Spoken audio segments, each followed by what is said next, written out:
Nessa aula a gente vai fazer uma transformação nos nossos dados, primeiro desse caso de uso. O que a gente vai fazer? Os nossos dados, quando a gente dá um run aqui no que a gente já tem pronto até essa aula, a gente vê que tem os top 5, né, Pokémons que a gente já definiu, e a gente vai fazer com que essas linhas sejam modificadas e façam essas linhas virarem colunas. A gente vai fazer essa movimentação, essa pivotagem nos nossos dados de linha para coluna. No Alteryx, a gente não tem nada como um pivot table ou coisa assim, como tem no Excel, por exemplo, mas a gente consegue fazer as mesmas coisas sem problema. Só que aqui a gente tem isso dividido em algumas ferramentas. Existe uma ferramenta aqui dentro da nossa aba de Transform chamada Transpose. A ferramenta Transpose é a ferramenta encarregada de fazer essa movimentação de dados que estão organizados em uma linha para serem organizados em uma coluna.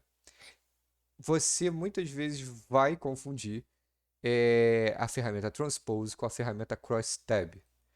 A ferramenta Crosstab faz o contrário, ela transforma dados que estão organizados em uma coluna ficarem organizados em uma linha. É muito comum que se faça essa confusão, não é um problema, mas para que você tenha aí, digamos, uma cola para você saber qual é a correta a utilizar, o próprio ícone das ferramentas vem dizendo qual a movimentação que você faz. Você vê aqui que na Transpose você tem os dados em linha sendo modificados para uma coluna. Isso também vem dito aqui no resumo da ferramenta. Então vamos pegar a ferramenta de Transpose e arrastar para ficar linkada aqui à nossa ferramenta anterior, que é a ferramenta Sample. Dentro da ferramenta Transpose, quando você tem ela clicada aqui, você vai ver que na parte esquerda aparecem a área de configuração da ferramenta. A primeira coisa que você tem aqui é o Key Columns, depois o Data Columns. Key Columns são as colunas que você vai marcar, que são as colunas-chave para você manter ainda ali em linha, para que ele não faça essa movimentação. Nesse caso aqui dos Pokémons, eu vou manter apenas algumas poucas colunas que me são interessantes. Eu vou manter a coluna de ranking para eu saber qual é ainda o ranking daquele Pokémon, porque eu vou estar transformando os dados dele que estão em linha em diversas linhas, porque eu vou estar fazendo uma coluna com eles. Então eu preciso saber para todas essas linhas dele que a gente está falando do mesmo ranking. Eu vou manter também a coluna de name para eu saber que para cada um desses dados dessa coluna que eu vou estar criando, a movimentação, que são de um determinado Pokémon daquele ranking também. E além disso, eu vou também pegar informação de geração. Então eu vou manter em linha o ranking, qual o nome do Pokémon, qual a geração dele, e todo o restante dos dados eu vou passar dessa linha para uma coluna. Então ele vai ficar dividido em diversas linhas.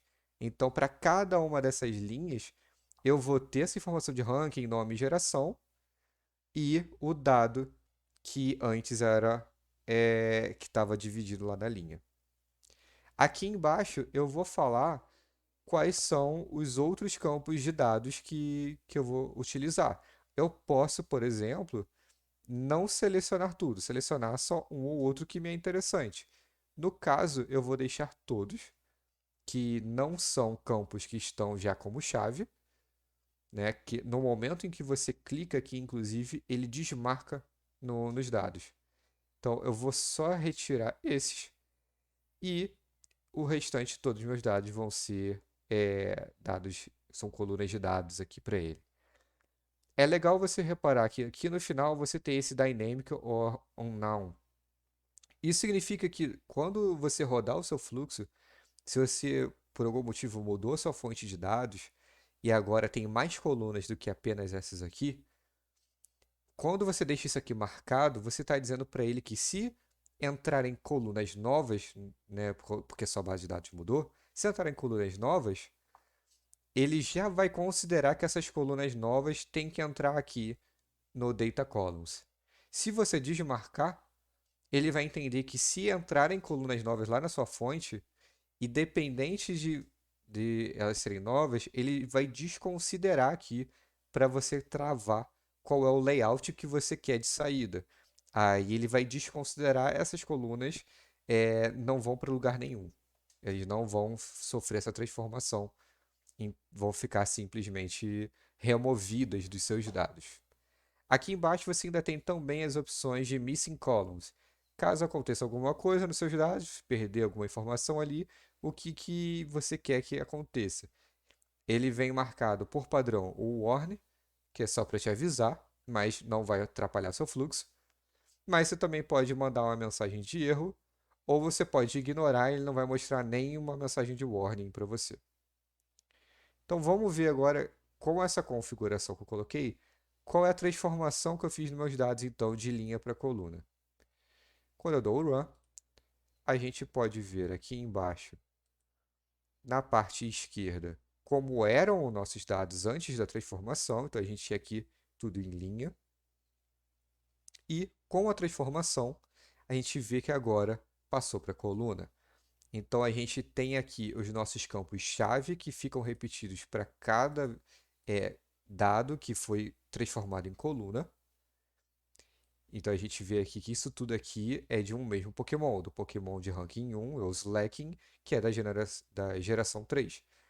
E ao lado de cada um desses a gente vai ver cada um daqueles campos que antes eram colunas, agora, que, por estarem, né, separados em várias colunas, fazendo uma linha de dados, isso ele transformou em uma coluna só. Então você vai ter aqui uma coluna com o nome, né, que era antes, e o valor lá daqueles dados.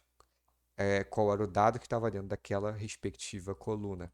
Tá? Então, assim, você fez aqueles dados que estavam separados no decorrer de uma linha, fez aqueles dados se movimentarem para uma única coluna. E aí a gente consegue ter aqui como se fosse uma ficha de cada um dos Pokémons. Então a gente tem aqui o Slaking, esses são os dados dele. Metagross, esses aqui são os dados dele.